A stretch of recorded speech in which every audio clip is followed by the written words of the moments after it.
ৰাস মানে কেৱল মাজুলী নহয় ৰাস মানে কেৱল নলবাৰী কিম্বা হাউলি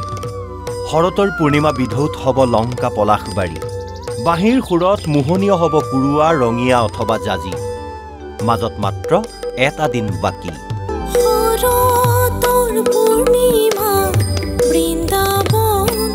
মাজত মাত্ৰ বৃহস্পতিবাৰৰ দিনটো শুকুৰবাৰে শৰতৰ পূৰ্ণিমা ৰাজ্যবাসীয়ে যাক কয় ৰাস পূৰ্ণিমা মাজত এটা দিন থকা অৱস্থাত ৰাজ্যৰ প্ৰান্তে প্ৰান্তে চলিছে ৰাসোৎসৱৰ পূৰ্ণ আখৰা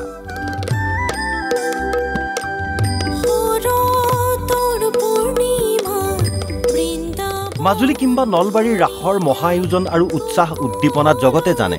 কিন্তু সেই বুলিয়েই ৰাজ্যৰ অন্যান্য প্ৰান্তত আয়োজন কৰা ৰাসোৎসৱৰ উদ্দীপনাও কম নহয় এই দৃশ্য নগাঁও জিলাৰ লংকাৰ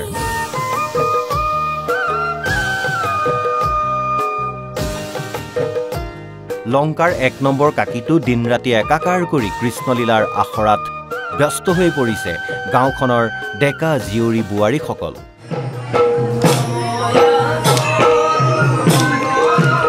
৫২ সংখ্যক বৰ্ষত ভৰি দিয়া এই ৰাসখন প্ৰথমবাৰৰ বাবে প্ৰদৰ্শন কৰা হ'ব মাজুলীৰ ৰাসৰ আৰ্হিত ৰাস পূৰ্ণিমাৰ দিনাই অনুষ্ঠিত হ'ব এই ৰাস ইয়াত আহি মোৰ বহুত ভাল লাগিছে মানুহখিনি ভাল লাগিছে কমিটি ভাল লাগিছে ল'ৰা ছোৱালীখিনি নচুৱাই ভাল লাগিছে ইয়াত মই নতুনত্বতা দিবলৈ পাইছোঁ আমাৰ এই গাঁৱত ৰাস পতা আজি ৫২ বছৰ কাল পাৰ হৈ গৈছে এইবাৰ ৫৩ বছৰত ভৰি দিছে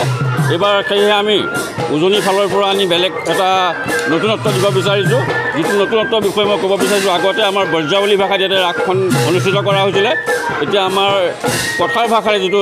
নৃত্য কৰে সেই নৃত্যৰ ৰাসখন আজি ইয়াত আমি কৰিবৰ কাৰণে আমাৰ মানুহৰ মাজত প্ৰচাৰ কৰিবৰ কাৰণে আমি তেখেতসকলক আমন্ত্ৰণ জনাই আনি পেলাই ইয়াত শিকাই আছোঁ একেই পৰিৱেশ চিপাঝাৰৰ দীঘিৰ পাৰৰ ৭০ সংখ্যক ৰাস মহোৎসৱৰ প্ৰস্তুতি তুংগত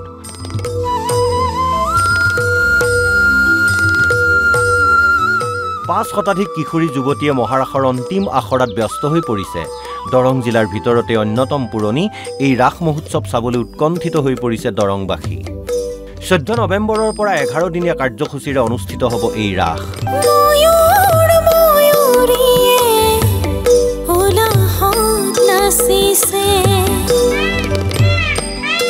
উজনি আৰু মধ্য অসমত যদি জীৱন্ত ৰাস তেন্তে নামনি অসমৰ এক অনন্য পৰিচয় হৈছে মৃন্ময় প্ৰতিমাৰ ৰাস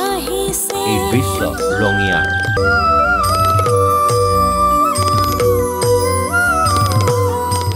খনিকৰৰ হাতৰ পৰশত যেন জীৱন্ত ৰূপ লৈছে ভগৱান শ্ৰীকৃষ্ণৰ দশাৱতাৰৰ মৃন্ময় মূৰ্তিসমূহে এই ৰাসতেই সমন্বয়ৰ বাৰ্তা কঢ়িয়াই ছয়গাঁৱৰ মৃন্ময় শিল্পী আকৰাম হুছেইন আৰু নলবাৰীৰ আব্দুল মজিদৰ হাতৰ পৰশত অধিক আকৰ্ষণীয় হৈ পৰিছে ৰাসথলী দুয়োৱে নিৰ্মাণ কৰিছে ৰাসথলীত প্ৰৱেশ কৰা মুখ্য তোৰণখন আমাৰ ইয়াত মুখ্য তোৰণটো আমাৰ আকৰাম দাই কৰি আছে আৰু বৃন্দাবনৰ আৰু কিছুমান ডেকাৰেশ্যনৰ কাম আমাৰ আব্দুল দাই কৰি আছে এই দুজন ব্যক্তি আমাৰ দোকানৰ বিশেষ ব্যক্তি আজি কিছু বছৰ ধৰি তেখেতসকলে আমাৰ ইয়াত খুব সুন্দৰভাৱে আমাৰ প্ৰদৰ্শনীৰ যিটো মুখ্য প্ৰদৰ্শনী বা প্ৰদৰ্শনীৰ কিছুমান ষ্টল তেখেতসকলে নিজে সজাই দিয়ে আৰু সেই সজাৰ ওপৰত আমি বহুত ধুনীয়া এটা পৰিৱেশ পাওঁ আৰু ইয়াত তেখেতসকল অহাৰ লগে লগে আমি কোনো দিন এনেকুৱা এটা ভাৱ নহয় যে আমাৰ কোনো ধৰ্মৰ মানে বিভাজন নাই আমি সঁচাই এক হৈ যাওঁ আৰু ইয়াত ঠিক তেনেধৰণে আমাৰ কাম কাজ চলিও আছে আৰু ভৱিষ্যতেও তেনেকৈ চলিব বুলি আমি আশাবাদী ইফালে আমিনগাঁৱৰ নিকটৱৰ্তী কুৰুৱা হাইস্কুল খেলপথাৰতো আয়োজন কৰা হৈছে ৰাস মহোৎসৱ ভগৱান শ্ৰীকৃষ্ণৰ জীৱন পৰিক্ৰমা আৰু আধ্যাত্মিক তত্ত্বক মৃন্ময় প্ৰতিমাৰ ৰূপত তুলি ধৰা হ'ব এই ৰাস মহোৎসৱত ৰাস মহোৎসৱৰ লগত সংগতি ৰাখি অনুষ্ঠিত কৰা হ'ব বিভিন্ন সাংস্কৃতিক কাৰ্যসূচী